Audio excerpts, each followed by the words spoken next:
Brought to you by Palvi Agrico. आता शेतीसाठी जे काही लागणार ते घरपोच मिळणार, तेही मोबाईलच्या एका क्लिकवर. तुम्हाला असं वाटतं की तुम्ही इथले कोकणातले नेते असताना तुम्हाला तिकडे विदर्भाची जबाबदारी देऊन ठेवलेली आहे, त्यापेक्षा इथली कोकणातली द्यायला हवी होती. तळ कोकण एक पट्टा वेगळा वाटून घ्यायला होता, वरचा कोकणाचा पट्टा वेगळा वाटून घ्यायला हवा होता. अजिबात नाही. मला कोकणातली जबाबदारी पाहिजे असं माझ्या मनामध्ये सुद्धा नाही. मी कधी मागणी केली नाही, मी कधी मागणी करणार नाही आणि आता दिली तरी घेणार नाही. आता नकोच आहे. हे असे पायात पाय घालणारे लोक, ज्याला पक्षाला यश नको, विरोधकांची हात मिळवणी करायची आणि वरती निष्ठेच्या गप्पा मारायच्या, त्याच्यावर कोणी भाष्य करायचं नाही, हे मला जमण्यातलं नाही. तुमचं हे सगळं रूप पाहता आम्ही मानायचं की तुम्ही उद्धव ठाकरेंसोबतच कायम राहाल की काही वेगळी वाट चोखंदळायची? कोणाची? तुम्हाला आता निवडणूक लढवायचं चाललंय. वेगळ्या वाटेचं कुठं काय काढलं तुम्ही? भलत्याच वेळेला तुम्ही म्हणताय मला निर्णय घ्यावा लागेल, तुम्हाला तुमची नाराजी, फ्रस्ट्रेशन दिसून येत आहे. आता आम्हाला आता काय नवीन नाही राहिलं ना पक्षांतर. मी खरं बोलतो, त्यामुळे सगळ्या जणांनी भास्करराव आज नाराज, उद्या नाराज, रोज नाराज दाखवतात. खरं सांगितलेलं, त्या नाराजीतून मी आता मोकळा होणार आहे. या संपूर्ण पनवेल पासून सावंतवाडीपर्यंत मी नशिबवान माणूस आहे. मी माझा मोठेपणा सांगत नाही. धुळ्याच्या टोकापासून, नंदुरबार पासून तुम्ही माझा फोन तपासून बघा. संपूर्ण मराठवाड्यापासून, विदर्भापासून, सगळ्या ठिकाणाहून दिवस रात्र मला फोन येत असतात आणि माझ्या कुवतीप्रमाणे मी प्रत्येकाला मदत करत असतो. दुसरी गोष्ट, माझ्या संपूर्ण राजकीय जीवनामध्ये मी तहसीलदार, आणखीन कोण खालचे कोण BDO किंवा एखादा PI असलेल्या लोकांशी कुठंच बोलत नाही. बोलायचं असेल तर कलेक्टरशी बोलतो, SP शी बोलतो किंवा COशी बोलतो. आधीमध्ये बोलतच नाही मी. आणि त्यामुळे सर्वांना भास्कर जाधवचा एक आदरपूर्वक दरार आहे. त्याचा फायदा पक्षाला होतो, लोकांना होतो. आत्ता सुद्धा जर माझा मोबाईल तपासलात तुम्ही तर मराठवाडा, विदर्भापासून, पश्चिम महाराष्ट्रापासून लोकांना आलेल्या अनेक अडचणीचे फोन माझ्याकडे आहेत. 35 वर्ष माझा एकच नंबर आहे, 30-35 वर्ष मी बदललेला नाहीये. यांना मदत करायची नाही का? आपलं कार्यक्षेत्र नाही म्हणून मी तर इतर राहतो स्वतः. लोक माझ्याकडे येणार नाहीत का? अरे त्यांना बंद करा ना, तुम्ही भास्कर जाधवच्याकडे जाऊच नका. स्वतः सगळे पदाधिकारी येतात 4-4 वेळेला आणि तेच पदाधिकारी खोटं पत्र लिहून वरती पक्षप्रमुखांना कळवतात सह्या करून. माझं तर वेगळं म्हणणं आहे की पक्षप्रमुखांना खोटं सांगण्याची हिंमत ते करतात कसे? पक्षप्रमुखांनी मला बोलवलं पाहिजे, ते पत्र समोर ठेवलं पाहिजे, त्या पत्रावर ज्या सह्या आहेत त्यांना माझ्यासमोर बसवलं पाहिजे आणि त्यांना विचारलं पाहिजे तुम्ही भास्कररावकडे गेला होतात की भास्कररावांनी मुद्दामून केलं? दूध का दूध, पाणी का पाणी करायला नको कधीतरी? तुम्हाला पण असं वाटलं नाही की त्यांना विचारावं की तुम्ही परस्पर AB फॉर्म तिकडच्या उमेदवारांना कसे काय देऊन टाकले? कोणाला विचारू? तो तुमच्या पक्षातल्या हायरार्की. नाही त्याच्याबद्दल मला काय आक्षेपच नाही. तुमचं एक म्हणणं होतं, तुमच्या डोक्यात एक उमेदवार होते, नगराध्यक्ष पदाचे असतील किंवा नगरसेवकांचे, त्यांच्या डोक्यात एक वेगळे होते, पण AB फॉर्म तर तिकडे गेले. मॅडम तसं नाही की माझे वेगळे उमेदवार, त्यांचे उमेदवार, हा विषयच नाही. तुम्हाला जर आघाडी करायची नव्हती ना तर तुम्ही अर्धी आघाडी करायची नाही ना, स्वतंत्र लढायचं, प्रश्नच मिटला असता.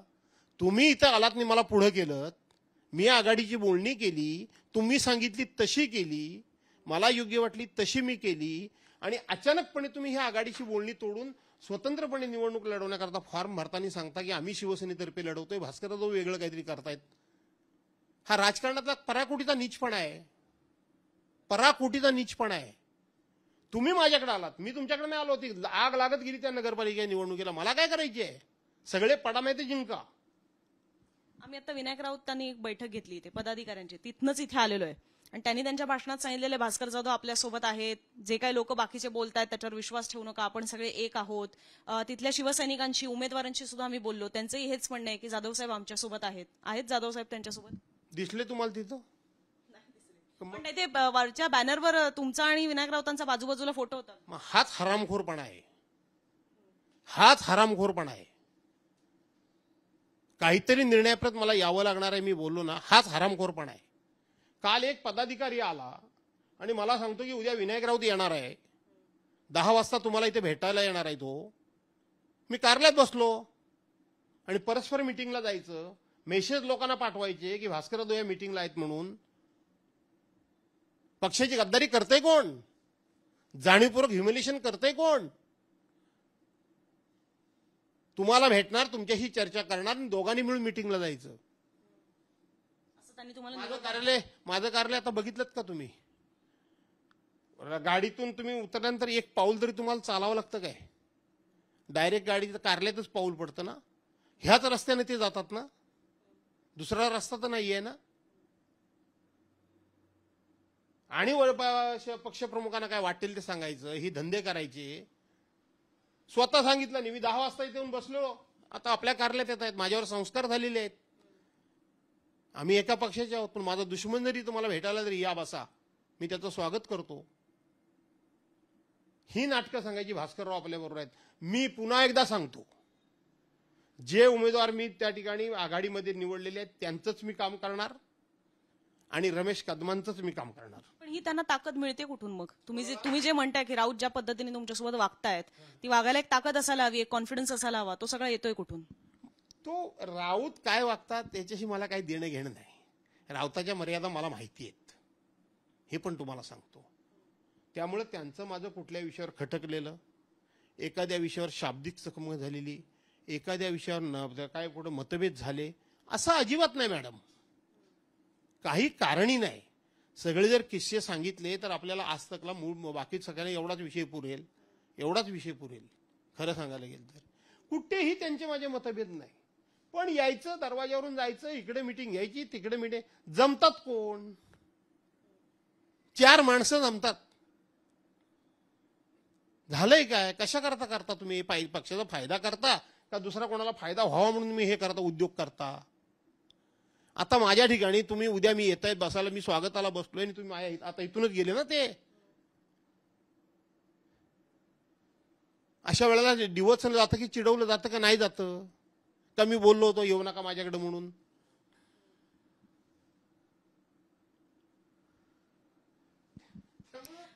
माझं त्यांचा वादच नाही, काय भांडणच नाही. तुम्हालाच कळत नाही की ते तुमच्यासोबत असे का वागताय? 100% त्यांची हिंमत नाही की मी असं चुकीचं वागलो असं एक दाखवण्याची. मी माझं चॅलेंज आहे. त्यांना असं वाटतंय का की तुम्ही त्यांच्या कामात ढवळाढवळ करताय, जे मगाचपासून तुम्ही सांगताय की कार्यक्षेत्राच्या बाहेरचं केलं? अरे तुम्ही नेमलेले पदाधिकारी मी एक पण नेमला नाही. त्यांना भरा, त्यांना विचारा ते का माझ्याकडे आले. तुम्ही जर एवढा तुमचा मोठा दबाव असेल, एवढं तुमची लोकप्रियता असेल, एवढे तुम्ही फार असे हे झाला असेल, काय रे त्याला म्हणायचं, मोठा डॅशिंग नेता झाला असेल, तर त्यांना धरा ना. तुम्हीच नेमलेले पदाधिकारी आहेत, मी एक पण नेमलेलं नाही. का आले माझ्याकडे ते? असं मी म्हणतो.